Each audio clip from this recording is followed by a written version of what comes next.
Welcome back to Central Valley Talk. I'm your host, Mike Briggs, and if it's 3 o'clock on a Tuesday, it must be the Seniors Issues Show. We talk about everything for seniors, not just for seniors. By the way, I think I'm a senior. We're going to ask our guest. He's an expert. We'll get to him in a moment. Not just seniors, but those of us who are caring for seniors or about to care for seniors. Everything from housing to health care to exercise, everything about seniors. We just love to talk about it.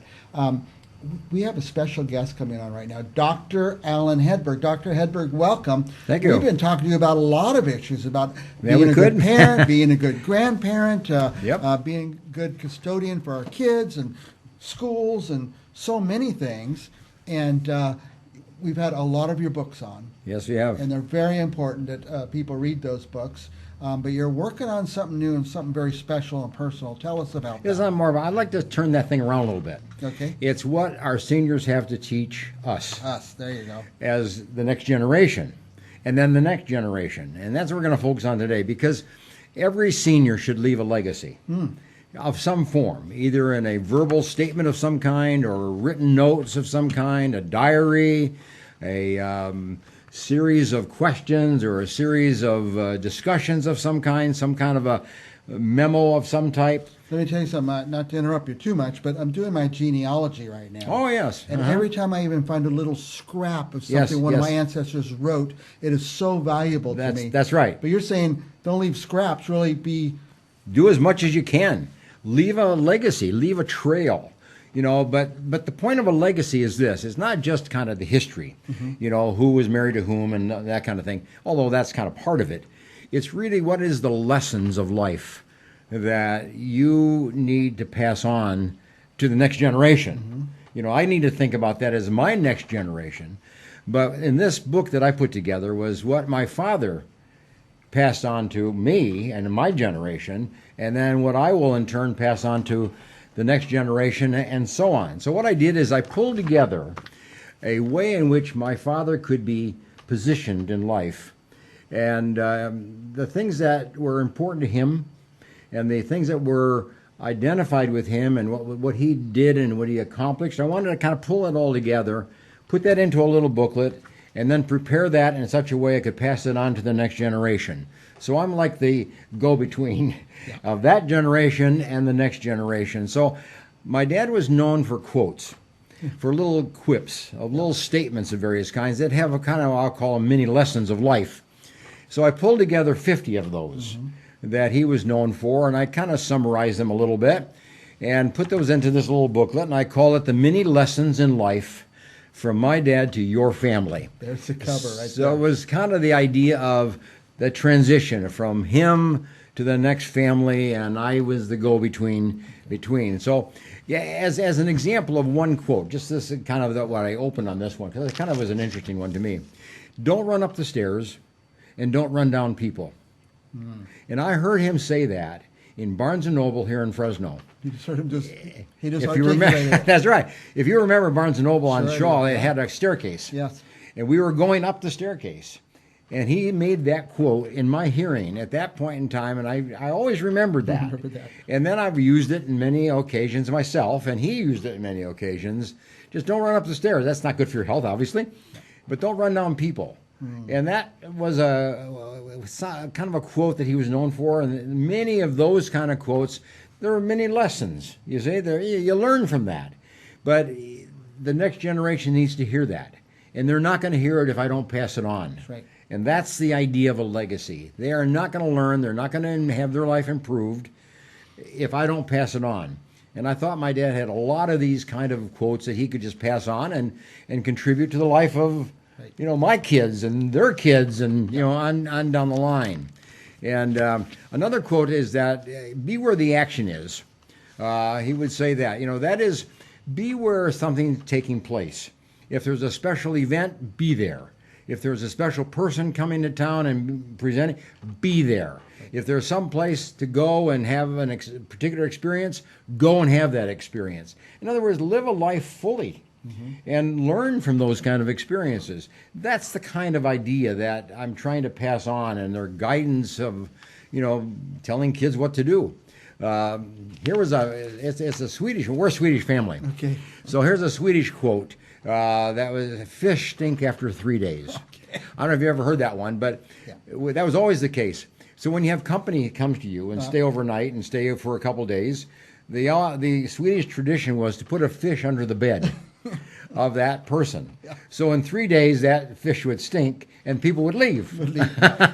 They wouldn't stay more than 3 days. So that was kind of a joke and a kind of a tradition that they had. We had a lot of people come to our house. And the always joke was, well, who's got the fish to put under the bed? So it was those kind of things you learn. And some are funny, some of them are kind of cute, and some of them are very profound. But there are ways to kind of shape your life. And that's what the older generation can do. Let me ask you this. You wrote these down. Yes. What if you didn't? Would they be gone in a generation? Yes, they'd be gone. Yeah, because my kids didn't know them. Right. Maybe a couple of them they heard, that's about all. But their kids, certainly not at all.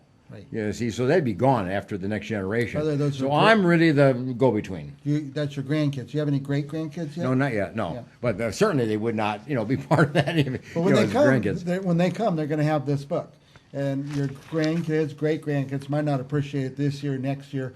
But when they get down the road, they're going to say, wow, I'm glad I have that. Yeah, that's what I wanted them to have, is something that they can have for their kids. And, he was a man that was well-respected, well-regarded. He was very accomplished, very successful. Well-spoken, apparently. Oh, well-spoken. He created 12 orphanages around the world, for kids who were orphaned from wars and various purposes, and ran those as a organization. So, he really was an accomplished man. He started a retirement village, built a retirement home in Illinois, had camps that he built in Michigan, had a Bible college that he built and founded in Kentucky. Many of these kind of accomplishments. So he was an accomplished man. I want him to be known for that. He left a legacy. Yeah, he sure did. But telling us, but somebody's got to take that legacy and pass it on. Right. He was a businessman. And you'll appreciate this because his world was in banking. That's how he started out. So here's a famous quote that you'll appreciate. Poor people have money. Rich people have money and problems. And he always said that. So, and there's a lot of truth to that. Obviously, the more money you have, the more problems you have to take care of that money and steward that money. So he was really known for that. So it was kind of a funny thing that, poor people have money. Well, poor people do have money. Yeah. But the rich people have money and plus all the problems with it as themselves. So it may not be something to kind of want to have as a lot of money because you're going to take problems with it. Have you ever done anything like that yourself? Have you ever passed that on to your kids in some kind of try to do format? Yeah, but put it in writing. I hadn't even thought of that. Put it in writing and it's there. Yeah, it's not a bad thing. It's not just very simple. I bet it was fun to put together. Very, very simple. Very simple. Back fond memories of your father. My dad would go to a lot of different meetings, a lot of different conventions and different things like that where he'd meet people, where he wasn't known and he would meet people. So he had this question that he always asked. He would come up to you. He didn't know you from anybody. So he'd come up to you and he'd say, my name is George Hedberg, and he'd do that kind of thing. And then he would ask you, he says, where do you call home? So that was his key question, because what he found is that people had a different place when where they were that they called home. Many were in Texas, many called home in Tennessee or whatever it might be, although they were in Illinois or Michigan or wherever at the time. So it was kind of a way to generate conversation. Okay, that's a teaching point. Yep. He was able to teach me, I asked the same question often, teach me to teach my kids, to teach their kids, how to have conversation when you're not known and when you're going into something new. Sounded like your dad was a listener, too. Oh, he listened.